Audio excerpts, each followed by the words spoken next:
Жарнамадан оралдық. Аружан көзіне жас алып жатыр. Тіпті көңіл күйлеріңіз қалай деп сұрақ қойғаныма өкініп қалғандаймын.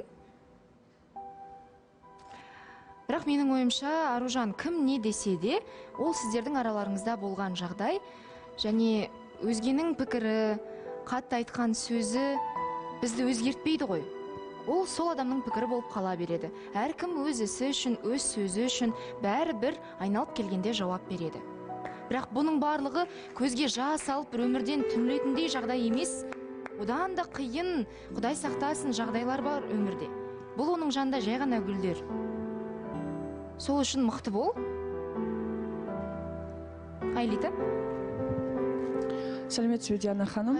Негізі қазір Аружан жылап отыр ғой, мен оған ренжулімін, бірақ шынымен де қазір өзімде жүрегім ауырып отыр. Неге десеңіздер, өйткені мен кеше дәл осындай халде болдым да, өзім жылап қалдым. Қазір даже қатты айтқым келмейді. Бірақ Аружан қазір мен мынандайға көрсетіп жатыр да, эфир біткен соң, как будто мен оны сыртқа шығарып, угрожать етіп, бір ұрып тастағандай бір жаман болып отырмын да.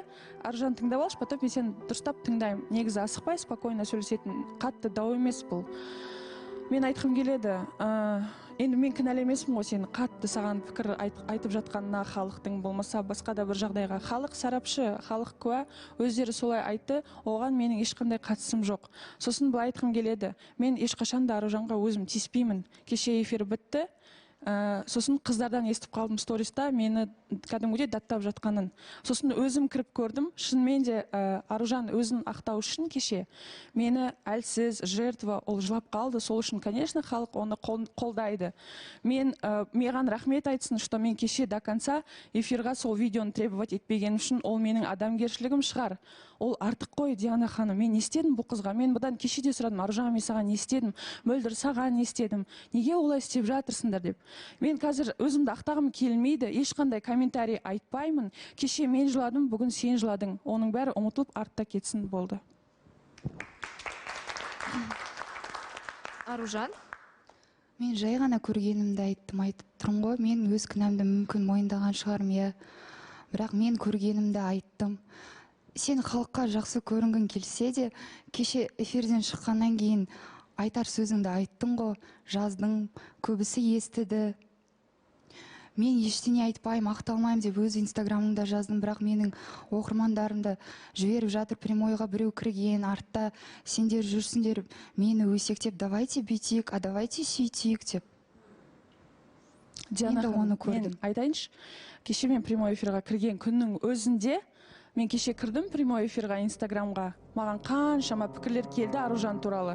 Бірақ мен ол жерде бір рет болсын Аружан анандай, Аружан мынандай деп айтқан жоқпын. Мен айттым, ол кішкентай қыз дедім. Болды, бірақ сөз айттым. И дальше комментарийларды мен оққан жоқпын. Сосын Аружан тыңдап алшы. Не деп айтқаныңды білмейсің. Қалай? Халық алдында әрине сен ондай сөзді айтпайсың. Халық алдында? Я, халық алдында айтпайсың, бірақ маған. Қандай сөз? Кеше шіріген деді маған, қалай өмір сүріп жүрсің, қалай өмір сүресің әрі қарай. Қандай сөздер айтты, ауыр сөздер айтты.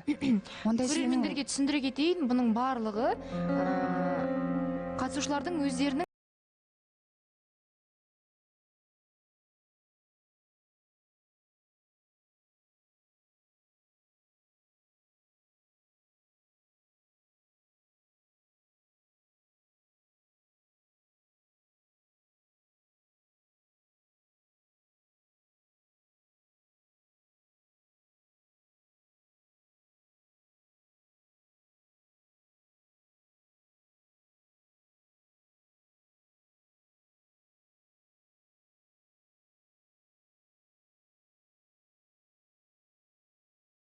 өздеріңіз ғанасыздар.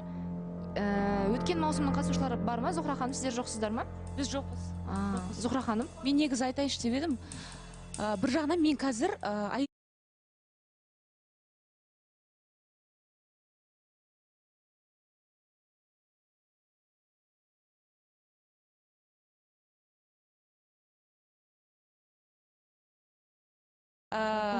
имандай қылтып, ауырлау қылтып айттың сен, Аружан, негізі. Сен өзіңнің істеген ісіңе жауап бер деген сияқты. Ол жерде артық кеткен ештеңке болған жоқ.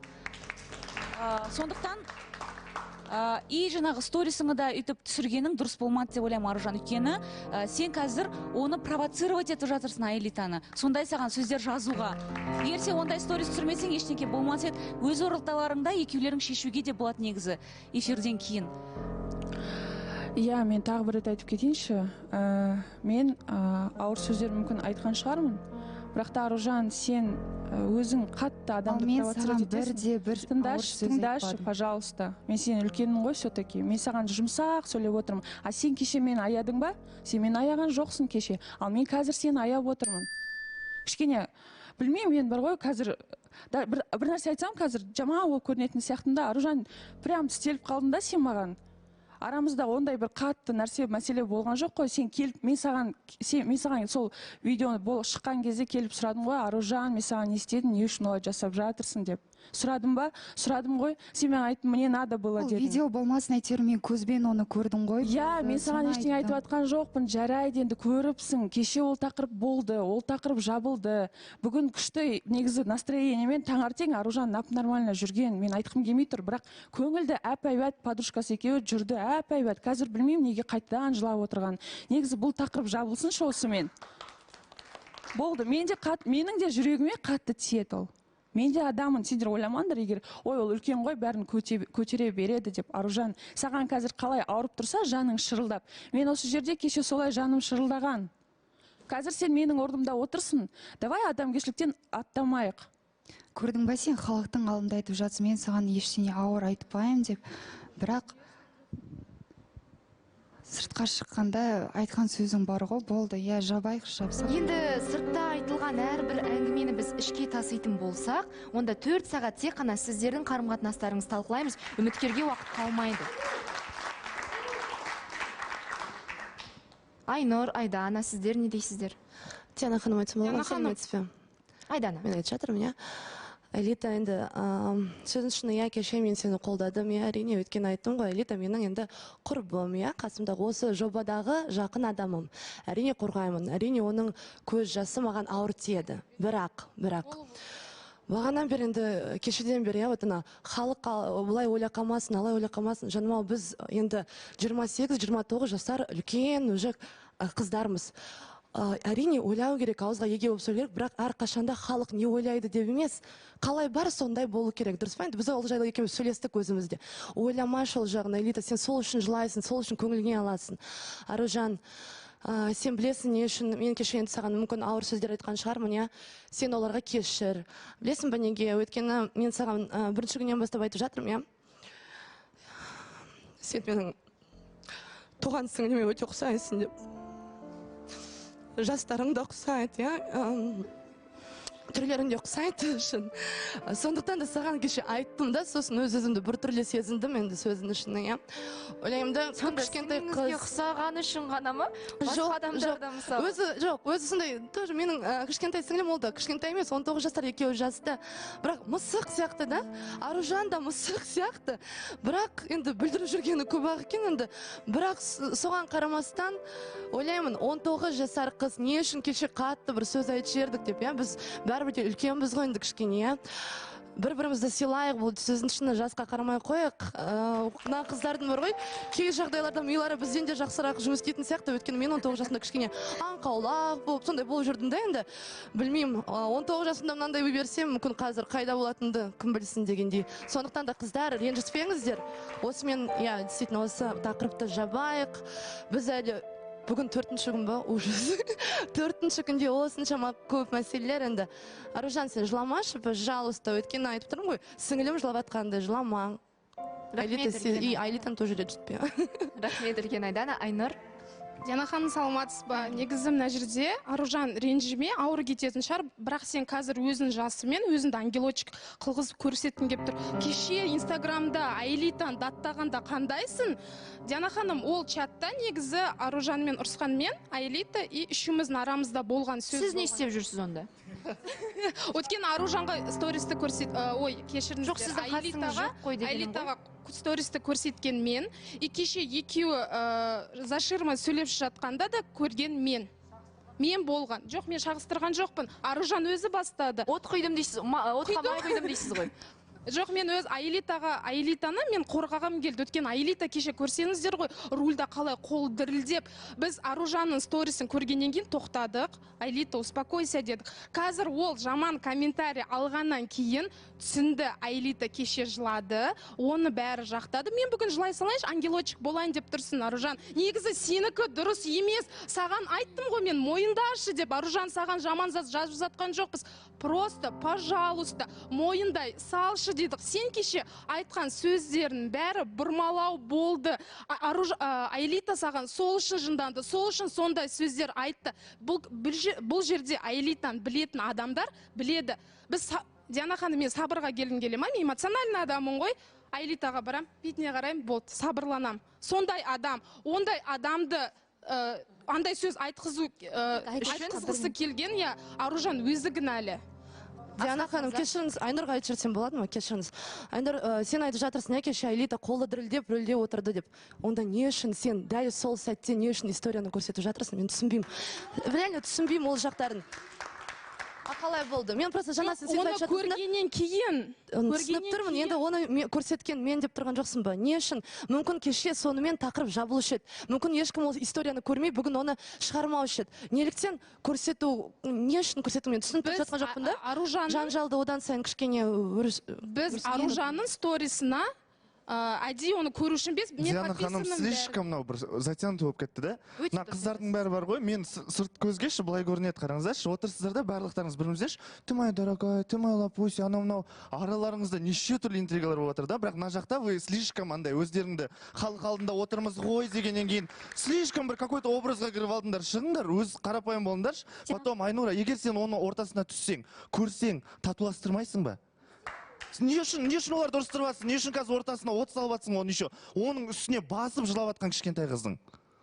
Потом Диана ханым қараңызшы, мынандай комментарийлерде кеше в основном, кетсін, позормен кетсін деп енді жазып жатады да, и бүгін бәрі айтады. Неге халық үйтіп бізді қатты қинайды, осуждать етеді. Сендер потому что бір-бірлеріңе даже не добры, только поэтому. Так что өздеріңнен бастаңдар, өздерің бір-бірлеріңе добрый болсаңдар, я думаю, окружение сендерге тоже добрый болады. Не Асхаттың осы Диана ханым, мен айтсам боламын. Қыздар, сіздерге айтарым, араларыңызда санап тұрсам 9 жас бар екен, я? Аружан 19-да, Аэлита 28-де. Егер тіпті құрбы бола алмай жатсаңыздар, кем дегенде дұшпан болмаңыздаршы, қас болмаңыздар. Бір-бірлеріңізге кесірлеріңіз тимесін, айналып өтіңіздер, жақсылық тілеп, бақыт тілеп жүре беріңіздер жөнімен. Әрқайсыларыңыздың жобада тауып үлгерген құрбыларыңыз бар екен, сол адамдармен бірге дос болыңыздар. Бірақ не үшін бұның барлығын сағызша созып осы жерде қазір талқылап отырмыз, мен түсінбей отырмын. Мен негізі Аэлита, сені кеше жылап жатырсың, характерінің қандай екенін білемін. Бірақ мен мына жерде кімді жақсы түсініп отырмын, Аружанды. Потому что Аружан кеше өзі сторис салды, салғанда да просто жағдайды түсіндіріп салды. Артық ешқандай сөз айтқан жоқ.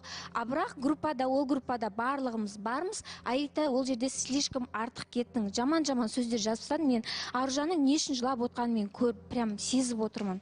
Сен шіріксің деп, бірдемсе деп тағы да мен ұмыт қалдым, бірақ ол кәдімгі адамның көңіліне тиетін сөздер да. Ал Аружанның сторисінде просто ақталу ғана болды. Аэлита енді үлкендік көрсетіп, кішкене өзінің үлкендігімен жақсы сөйлеу керек еді. Сөйтіп тақырыпты оңай жаба салу керек еді. Аружан. Саламатсыз ба, Диана ханым? Мен андай нәрсе айтқым келіп тұрды. Қыздар, жігіттер, сендер мына жобаға жалпы не үшін келгендеріңді ұмытып қалған сияқтысыңдар. Сендер қазір өздерін арттарында ашып, бір-бірлерін жерден алып, жерге салып отсыңдарды. Жалпы жігіт іздеймін дейсіңдер, сендерге мына түрлермен жігіт келмейді, бір-бірлерін фотоларында салып атсыңдар. Жігіттер қыздардың алдына, қыздар жігіттердің алдына жатып атсыңдарды.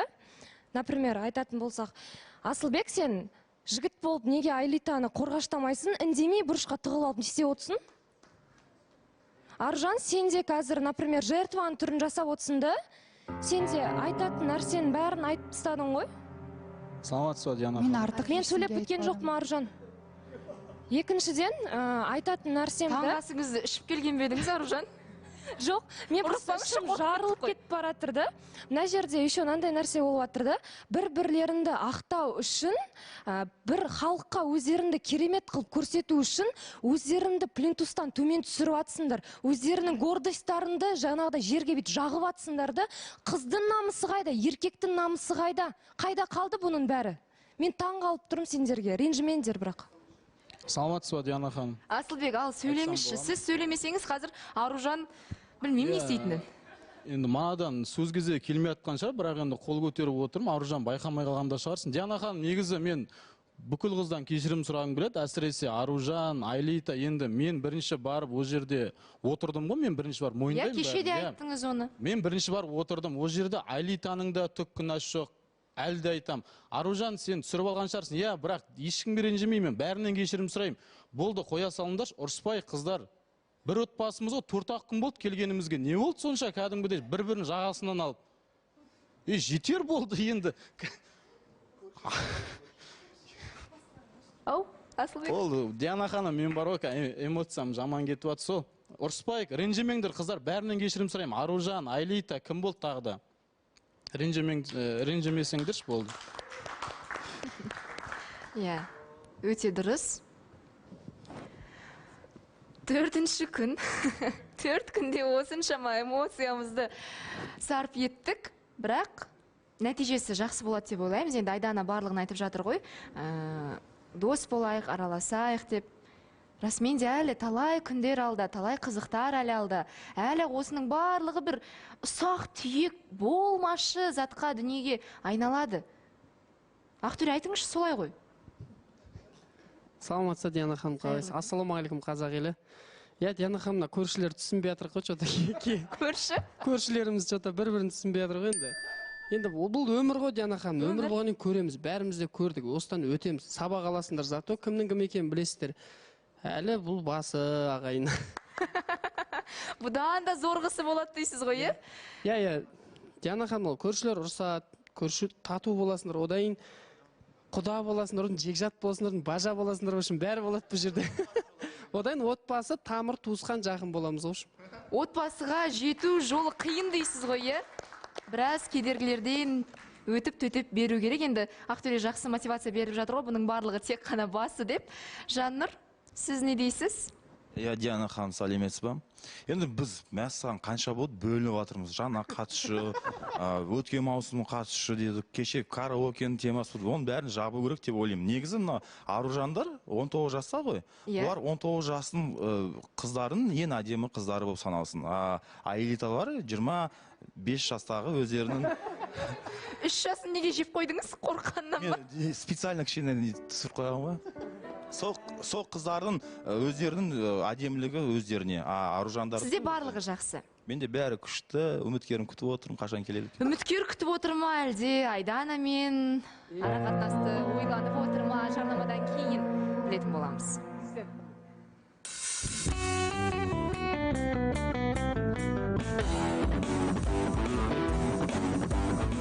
Зухра ханым, негізі өзіңізбен мен теңестірмей ақ қойын.